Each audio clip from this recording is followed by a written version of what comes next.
Hey, what is up everybody? Welcome back to a brand new video today here on CodeNamePizza, and welcome to the Easter egg tutorial for solo players for the brand new zombies map, The Tomb, for Black Ops 6 Zombies. This Easter egg is very easy, but the Easter egg boss fight is considered extremely hard. I've done a lot of playtesting with this Easter egg boss fight now, and I feel like I've got it down to a point right now where I can give you a really solid method that should be able to get you through it, potentially on your first attempt, but at least on a couple of attempts of this Easter egg. So, without further ado, let's jump into this thing. So, prerequisites right here. I've done a lot of testing inside of this game so far, and right now I'm convinced that the ASG shotgun is by far the best weapon for this boss fight. I like to team this up with the drill as my melee weapon, and I like to go ahead with the field upgrade of Ether Shroud. I also make sure that my Ether Shroud has the augment on that allows me to have 2 activations of Ether Shroud stored. That's going to come in handy for that boss fight. And then for Gobblegums, I've kind of done this as a no Gobblegum run, so you don't necessarily need them, but for anyone that needs extra help, I needed to do some extra help on a few of these runs. Make sure you place these recommended ones on for the boss fight and they will help you out a lot. That's going to be Raindrops, Idle Eyes, and Shield Up. They'll be all really crucial for the boss fight if you need them. Okay, without further ado, let's jump into the map. So the first thing you're waiting for is round 8. Once you get to round 8, you'll have an electric mimic spawn inside of the map. Once you kill that electric mimic, it will then drop a monocle. You'll be able to pick up that monocle, and that's your first part for the ice staff build. Up next, if you're going to make your way over to this podium, you'll be able to place down the amulet. Make sure you don't click this too many times, just make sure you click it once and the amulet will drop on there and open up the teleporter to the dark ether for you. And after doing that, I suggest pack-a-punching, but it's not necessary. Your next step is going to feature 2 walls that are inside of the regular map, not inside of the dark ether. The 2 that we're going to be utilizing is this wall right here that's got a bull on it, and then the other one we're going to be utilizing is the one with the caveman on it. They're both on the opposite ends of the map, and we're going to have some symbols spawn on this wall. To get the symbols to spawn on the wall, we need to move the lantern or the light that's connected to the ceiling until that light is inside of this room. Basically, we find the light that's on the ceiling in a certain room nearby, we shoot it to destroy it, and it will respawn in 30 seconds in a different location close by. We do this rinse and repeat until the location spawns inside of this room, revealing the symbols on the wall. It's very simple. Might take a few tries for it to respawn in this room, but once it's in there, you will see the symbols. Now we've got to shoot those symbols in the correct order. Inside of the ballroom, we're going to be shooting them from 1 to 8, and inside of the caveman room, it's going to be from 1 to 10. On the screen right now, you can see all of the symbols and all the translations in the way that you are supposed to shoot them. It's all Roman numerals, really basic stuff. 1 through 10 for one wall and 1 through 8 for the other. And just go one by one. 1, 2, 3, 4, 5, 6, 7, 8, and then for the other wall, 1, 2, 3, 4, 5, 6, 7, 8, 9, 10.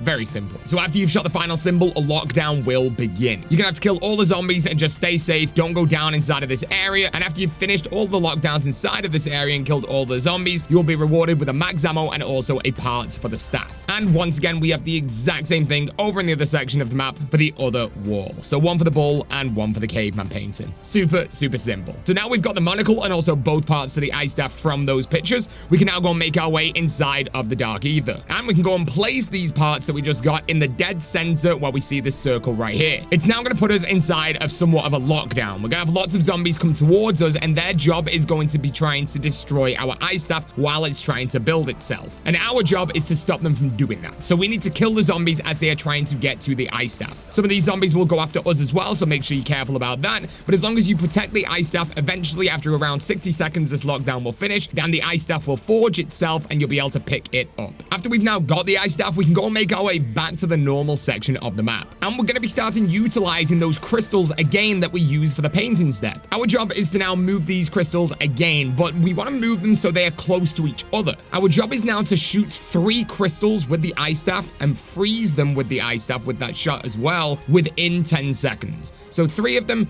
in 10 seconds. And therefore, it's really useful to be able to move these crystals the same way we did in the painting step to be closer together. So once you've moved them close enough together, you can then shoot the crystals. As long as you shoot 3 in 10 seconds, you'll then get a quote and you'll be able to move on to the next step. If you didn't get the quote, don't worry, you can try again instantly. Now make your way back inside of the dark ether. You'll notice that we now have rocks in the sky now that have glowing symbols on. There's going to be 3 of these rocks with glowing symbols inside of this dark ether space, and our job is to see where the symbols are and shoot them down with our ice staff. Once the ice staff hits the symbol, you'll notice that the rock that it's attached to will lower down towards us. You'll be able to see on screen right now all the symbols that we can possibly get inside of this step. You need to just make sure that you look at the symbol in your game on each one of these rocks that you have and make sure you remember it, because we're going to utilize it in just a second. After you've shot down down all 3 of those rocks so you can see what symbol you have, you'll now notice that one of the teleporters inside of the crazy place will be blocked up. And we need to go over to that teleporter, but on the regular part of the map. So let's go through another teleporter,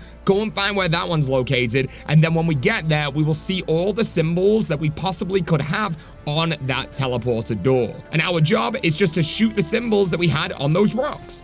Really, really simple. And when you've correctly shot the 3 correct ones, the teleporter will open and it will spawn you back inside of the crazy place in the air where you are next to a purple orb. You can now interact with the purple orb and it will start an escort. Your job now is to kill the purple-eyed zombies. And when you kill the purple-eyed zombies, their souls will charge the orb to keep moving. And eventually, after you've killed enough purple-eyed zombies and followed that orb around its path, it will eventually get to where you forged the original ice staff. It will stop the escort mission and you then be able to interact with that, with the ice staff out, and it will upgrade your ice staff for you. So right now we can use our revive alt attack with the upgraded ice staff to shoot the crystal that's on top of our vermin statue inside of the dark ether. It's gonna be really close to where we did that escort mission. Once you've shot it, you're gonna be able to interact with that crystal and we can exit through the blue teleporter, which will take us to spawn. There'll then be a vermin statue at the back of spawn that we can now interact with again, and a vermin lockdown will begin. We need to kill all the vermin, and this is super easy with the upgraded shot of the ice staff. Once you finish, you'll be able to interact with that statue again and then head back inside of the dark ether, where you want to interact with that vermin statue inside of there again. But on this part, the statue that you are using at the time, the closest teleporter to that will be locked off. So you must go to the next one along. Also, you need to make sure that you avoid being hit by zombies, because after around 10 hits, the step will automatically fail and you'll have to retry again. So try not to get hit, and as long as you make it back to the statue inside of the dark ether and interact with it, you'll be absolutely fine. Next, you're going to do the exact same thing with the parasite statue inside of the dark ether. You're going to shoot the yellow crystal with a revive staff alt shot. Then you're going to pick up the crystal and go through the yellow teleporter. You're going to interact with the statue. You're going to kill all the purple glowing parasites that spawn. When you walk over to where they died, you'll be able to get a purple orb inside of your hand, and then you walk over and drop it inside of the statue. You do this around 10 times and the step will complete, and then you'll be able to go and interact with that statue once again and return it to the parasite statue inside of the dark ether without being hit once again. Very similar to the first step. Next up, we're going to do the exact same step again, but for the doppelguy statue. Revive staff alt shot on the green crystal and pick it up. Go through the green teleporter, interact with the doppel statue, kill the doppels when they spawn in. Once again, the ice staff is brilliant for this. And then once completed, interact with the statue one more time and return to the dark ether, where you're going to interact with that doppel statue inside of the dark ether. My goodness. And then finally, the last one that we've got to do is the exact same one again with the red amalgam statue. Shoot the red crystal with the revive alt shot, pick it up, go through the red teleporter, interact with the amalgam statue. A red amalgam will then spawn in. You need to shoot him to kill him. He can become invincible on this step with a purple shield. To get rid of this, just kill the zombie that's linking the purple shield with him, and then once again shoot him to kill him. Once he's dead, interact with the statue, return to the dark ether, where you're going to interact with his statue once again, and now you are ready for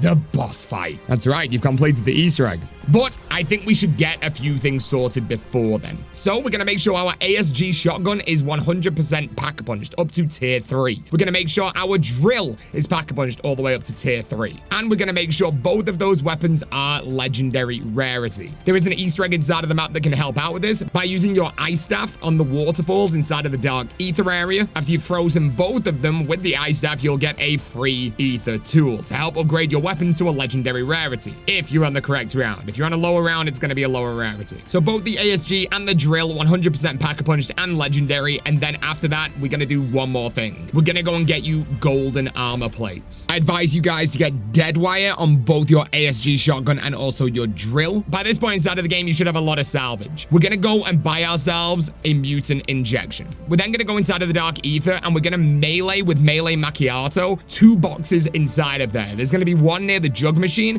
and there's going to be one over near the green teleporter. After we melee these, you'll notice there's going to be a head on the floor. Pick up the head of both of these and then go back to the spawn room. We can now place the heads on these headless statues. And we're now going to get kills with the ice staff near the statue at the bottom. And we're just going to wait until an insta-kill drops. As soon as we get an insta-kill drop, we're going to interact with that statue. And the second we interact with that statue to start the blood ritual, we're going to use our mutant injection. As soon as we enter our mutant injection, we're going to go and pick up the insta-kill that's dropped on the ground. And we're going to use the insta-kill and the mutant injection to melee the electric mimics that are now inside of the map and make this really, really simple. If you've done this correctly, you'll be able to kill these 3 mimics really fast and just with 1 mutant injection. And that's the first phase of golden armor plates done. The second phase, we're going to do a chopper gunner for it. We're going to buy a chopper gunner from the crafting table. We're going to make our way over to the second head statue up near the Pack-a-Punch location. As soon as we interact with it, we're going to pull out our chopper gunner, and now there'll be 3 mega doppels inside of the map that you need to find with that chopper gunner and kill. Sometimes it's going to be a little bit tricky, but you should almost get this every single time. And once you've killed all of those, you'll then get golden armor plates spawned inside of this area. Once you interact with that and pick it up, all your armor will now regenerate over time, so you'll never have to plate up again inside of the boss fight and make the boss fight so much easier. Now that you've got that out of the way, let's go to the boss fight. So we go to the boss fight inside of the Dark Ether itself. We interact with this area right here and then make our way down the bridge to the boss fight arena. Interact with the Sentinel artifact in the middle of the map and our boss fight will begin. The first phase of this boss fight is really, really simple. We're going to stand behind a pillar and shoot upgraded ice staff shots at the ground to make sure it's killing any zombies. And make sure you guys completely avoid the Sentinel artifact's laser throughout the entirety of this boss fight. We're going to watch the Sentinel artifact, but make sure the laser from the Sentinel artifact doesn't hit us. And when the Sentinel artifact goes up into the sky and turns purple, we're going to place a charged ice shot at the ground and then shoot it with the ASG from the back. Once you've done enough damage, the Sentinel artifact will split. The second phase is going to be exactly the same, but we're going to do the final step with 2 mirrors. And then finally, the last easy stage is a third stage, exactly the same again. Hide behind a pillar, wait until they turn purple, and then shoot just 1 of the Sentinel artifacts. Once that one's broke,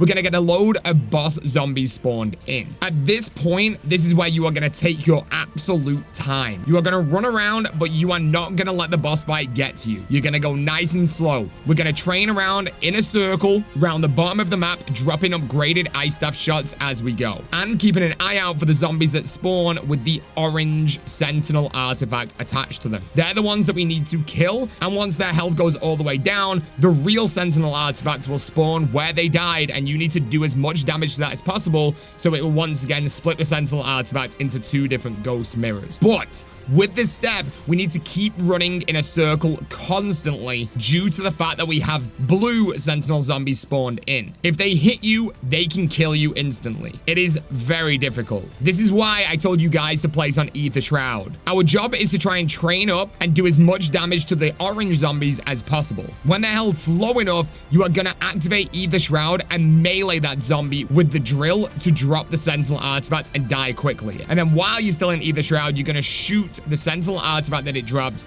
with the ASG. The key to this is taking your time, using Ether Shroud, and if you need to, use the gobblegums that I told y'all to take in at the start of the Easter egg. As long as you take your time here, you're going to be fine. Don't rush. So we're going to have 4 more phases of this, which will increasingly get harder because there'll be more zombies that have the blue Sentinel artifact attached to them. Once again, utilize Ether Shroud. It will be your best friend inside of this, as well as the drill when Ether Shroud is active. Try and get rid of all the boss enemies as well that don't have the blue one, because they will just slow you down with what you're trying to do here. And then finally, the last stage of the boss fight after you have killed all of the ones with those Sentinel artifacts on is that all the Sentinel artifacts will get together in the middle of the map. They will do a huge charge shot at a single Sentinel artifact that goes to the door on the top level, and this is where you're going to activate your final Ether Shroud and shoot that thing until it finishes the entire map. Once his health is all the way down, you've successfully finished it, and you're going to get the cutscene. Once again, this boss fight is all about taking your time and training in one circle. Another piece of advice is to take Gersh devices in before the boss fight. If you've got the Vulture